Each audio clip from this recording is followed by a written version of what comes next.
This is a 27-month-old boy who came in for respiratory distress. The story was the grandmother was with the child while the mother was out running errands, and grandmother reports the child was very upset and crying for several hours. The mother came home and noted that he seemed to be having some difficulty breathing, and he appeared blue around the lips. Any other history you're interested in? He had not been eating. In fact, grandmother had him for a while, got tired of him, and put him in the playpen. What was he playing with? What was he playing with? You mean in the playpen itself? A couple of toys. They did mention there was a pen in there, and they're not sure if they could find the cap for that pen when you asked them. Does he have recent viral infections? No recent infections, no fevers, no coughs, no nothing.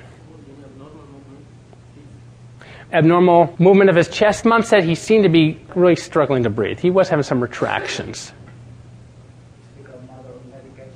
Mother's not on any medications, and he's not on any medications at this point. No trauma, no fevers, recent illnesses. He's not a snorer or asthmatic. We got worried about that again. Boy's playing with a felt tip pen. Pen cap's now missing, so that's certainly a bit of a concern. On arrival, he's anxious. He's in moderate respiratory distress. There's his vital signs. He's a little bit tachypnic for you. He seems to have central cyanosis. He has moderate retractions and has complete absence of breath sounds on the left. No stridor, rails, or wheezes noted. What are you thinking of now? Foreign body. And where's the foreign body in this case? It's sitting down on the left side. That's certainly highest on our list by a long shot. But what about just absent breath sounds on the left? What else would you include in your differential? Pneumothorax, I think somebody said hemothorax too. Might be able to tell a little bit of a difference by percussion of that area. How often do we percuss chest these days? What do we want to do with this kid? You want a chest x-ray, and we might even want to get ENT available for him. So as our differential diagnosis, foreign body pneumonia could just be a straight pneumonia, although he's not been febrile. It seems a little bit odd that that would be the case. Spontaneous pneumothorax or hemothorax. Before we do that, we want to certainly give him some oxygen, put him on his monitors. Somebody said a chest x-ray, ENT. How about back blows or the Heimlich for this guy? Indicated for him? No. He's still got an open airway. He's still doing some breathing. Back blows and Heimlich is not going to dislodge it if it's down in the main stem bronchus. Not indicated for us. Here's our x-ray. If you want to change your mind, now what he's got. Here's his main stem, right main stem, left main stem, mediastinum pushed way over. That's not a foreign body right there. So what do we want to do for this? Respiratory distress increases. What are you going to do for this kid? Okay, you get intubate him even before that. What do you have to do for this? What's the treatment for tension pneumothorax right now? Needleless chest. We put a big 14-gauge IV needle, second intercostal space, mid-clavicular line on the left.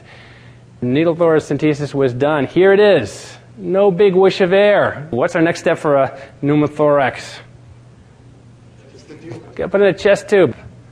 We put a chest tube. It looks like it's high there, but that is actually the fourth intercostal space. Up it goes. He's no better. No improvement. What do you want to do? People want an NG. Okay, we put in an NG tube. Markedly better. What's he got? He's got a diaphragmatic hernia. Here's our NG tube. See it going down there? See it right up there? What was that we were looking at on the chest x-ray? That was his stomach up there in his chest.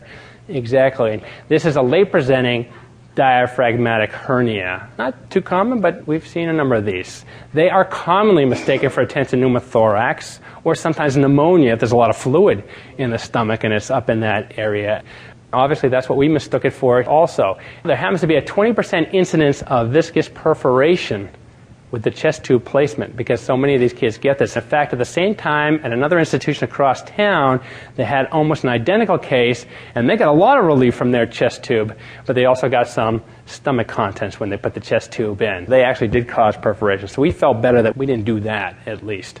These children have normal lungs, so this is very different than the acquired diaphragmatic hernia where the lungs never develop because there's no room for it to develop. These children had normal lungs. As soon as you remove the contents out of the chest back into the abdomen, the lung re-expands and does fine. Here's the operative view of this child.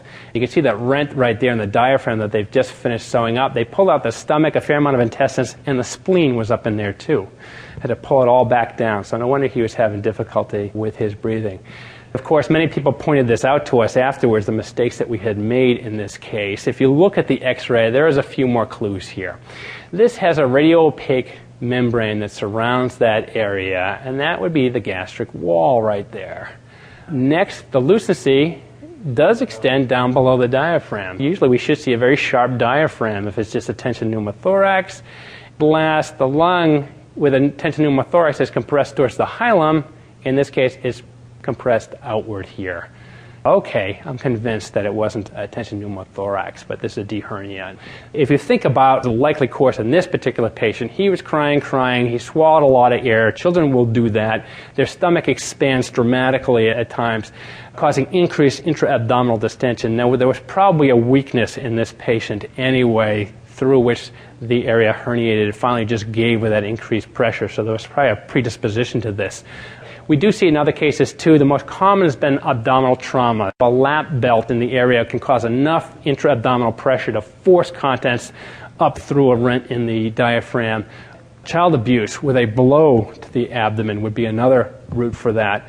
It can present in many different ways. This was obviously very acute, but there's some chronic cases where they present the same way you might see with a hiatal hernia with frequent reflux and vomiting. Some are completely asymptomatic. I've seen some that have shown up when they've got an x-ray for cough and fever, concern of pneumonia, and all of a sudden there it is. It can be very subtle, but it can be very dramatic, as in this case.